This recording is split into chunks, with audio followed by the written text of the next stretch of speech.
Aujourd'hui, la France est bloquée, c'est lui qui est président, quand même. Puis elle est bloquée de son initiative. Vous avez discuté avec lui plusieurs fois, avec Emmanuel Macron? Il s'est fâché au moment des Gilets jaunes. Si vous êtes en contradiction avec lui, il ne supporte pas et il coupe le contact. Donc moi, mon inquiétude, c'est plus, est-ce qu'il est prêt, sur le principe, à accepter, par exemple, une augmentation des impôts? La curiosité avec Emmanuel Macron, moi je l'ai connu secrétaire général de l'Élysée, ministre de l'économie.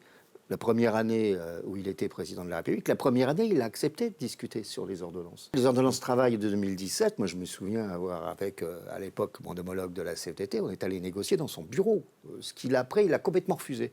Le dialogue social, pour lui, c'est une perte de temps, c'est pas intéressant. Parce qu'il considérait, il faut rappeler aussi qu'Emmanuel Macron se fait élire en se disant « je veux lutter contre la rente » et que notre système français est bloqué par des situations de rente et que les organisations syndicales, comme les organisations patronales, comme d'autres gens, sont des gens qui vivent d'une rente. C'est un peu ce qu'il disait. Oui, c'est des facteurs de blocage, voilà. Oui, aujourd'hui, la France est bloquée, c'est lui qui est président, quand même, je voudrais faire remarquer. Et puis elle est bloquée de son initiative, avec sa dissolution complètement ratée, c'est quand même lui. Mais c'est là qu'il est quand même, pour moi, déconnecté du réel, vraiment déconnecté du réel.